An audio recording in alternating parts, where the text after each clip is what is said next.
I don't think what I'm about to do is actually legal. I mean, can you make a license plate and put it on a motor vehicle that wasn't issued by the state or the government? Well, I'm gonna try anyway, but I'm gonna mimic something from another country. This is a European license plate and it's seen better days. And it used to be on the front of this BMW. It's from Europe and it's now here in the States. And I busted it up on a chain link fence. Yeah, it used to be on this car, and I love this car, and I love having this thing on it because it did. It came from Europe. It's got everything in kilometers an hour, and yeah, it's still left-hand drive, but it's a pretty interesting vehicle. We got an antique plate on it now because it's over 30 years old, and I figured, well, I want to replace it with something a bit more symbolic than just some random Polish license plate. So anyway, let's do it justice. I don't really work with metal, I work with wood, and I work with acrylic these days. I do some wholesale jobs, and I've got plenty of that stuff lying around. So I'm gonna make some custom plates. So let's dive in. You can see we damaged it pretty good, and also the frame too. That's completely shot. So I ordered a new frame, and it looks like, I mean, it comes with screws, and then, yeah, this looks like pretty standard fare. So let's go ahead and build something. Now, this sheet metal is really thin. I'm gonna take some measurements kind of left and right, see what we got. One thing I did realize is that the thickness of it, although it's thin, it does look like it's about 1/8 of an inch because it has a little bit of an embossed kind of border around it, which raises it up. So with 1/8 inch acrylic, I think we should be good. All right, let's go. So the acrylics I'm going to be using are going to represent these colors. Maybe except for the gold in the acrylic stars, but we got some black and white, and I picked up some of this bluish color from Amazon, I believe. I get these from my local supplier. If you're in Northeast Florida, I'll put them down below. And I'm going to open up Lightburn here, and I've got this. This is 728i on the left, which is the car, and then 3 PDLS because, yes, 3 pedals, and it's a manual transmission, which is actually pretty fun. And we're gonna go ahead and build this thing up here. Here we go, onto the laser. All right, let's start this off with loading up the laser. Let's go. Everything's being cut on a Nova 63 from Thunder Laser. I'll put a link in the description for this machine. It, quite frankly, is one of the most important parts of my life these days, as it is huge in supporting us in our business.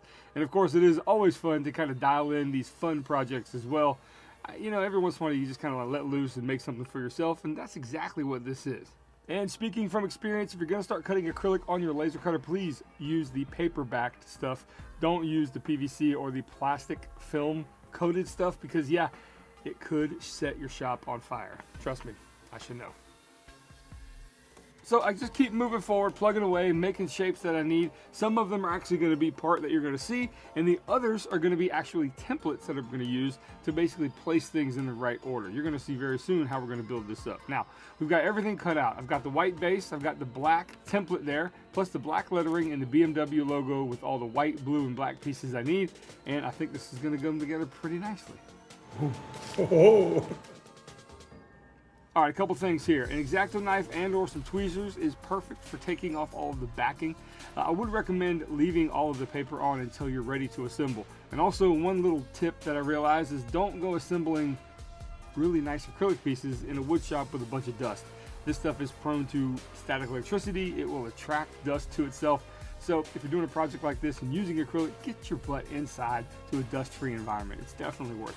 So we're going to go ahead and install the 7 and the S on this template here to keep the template in place while we install everything else. The chemical that I'm using is Weld On 4. It's basically a water-thin solvent that is commonly used to bond acrylic and or plexiglass. Well, how it works is that the adhesive dissolves the surface of both sides of the acrylic slightly, and they fuse the pieces together chemically for a strong, clean bond, often applied using a needle applicator as you see me doing here. Never had an issue with this stuff coming apart. Pretty neat that it kind of welds itself chemically to itself. And there you go. You see the template has come out great and the numbers are looking great. And we're going to actually put the BMW logo in the middle now. And honestly, this was the most challenging part of the build. The smaller numbers, lining everything up. I mean, it wasn't difficult, but you got to take your time. You got to be very careful with this Weld On 4 stuff. And just be patient. Don't rush it. You don't want this glue getting everywhere. But you do want to make sure you get an even coverage and you want to work quickly in order to get that chemical weld perfectly bonded. And I think that looks pretty good. You're going to notice the B is missing 2 of its black pieces in the B holes. My God. Anyway, I found them and I glued them back in, and we're gonna go ahead and install this thing just like so. Okay, with everything looking like this, I think it's time to go ahead and take the paper off of all the letters. And we're gonna go ahead and install the actual logo right in the middle. Making sure to use a lot of this weld-on 4. This is the largest piece of the entire build.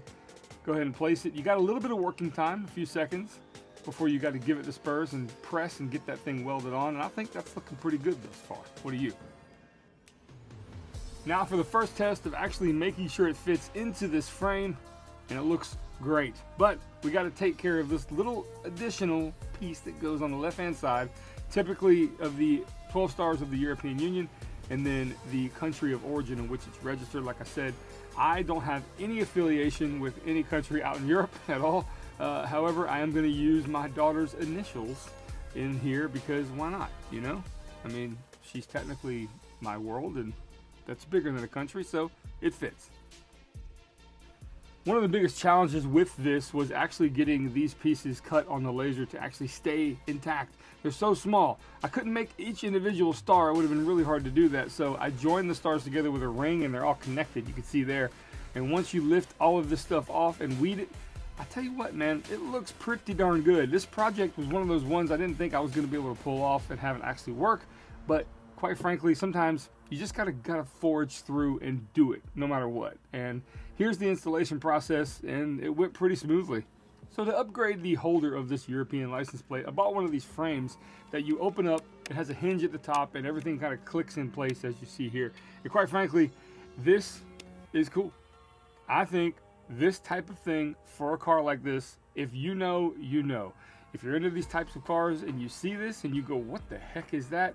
It's a pretty cool conversation starter. I've already had multiple conversations with people about this, and it's been a blast driving it around. Okay, so a crazy quirk on this old car. I had the original key fob. I didn't know this happened until today. I had lunch with my friend Glenn, and he was like, watch, try it. Hit the unlock button and hold it. I will say this, as you watch this cool quirk, I knew this was on newer models, but this car is 30 years old. Crazy. All 4 windows roll down, and the sunroof. Now, I know this is a modern car feature that you can turn on and on. Our Suburban has it. The windows don't go up, though. They just go down. Did I say the windows go up? Yeah, watch this. Hold the lock button.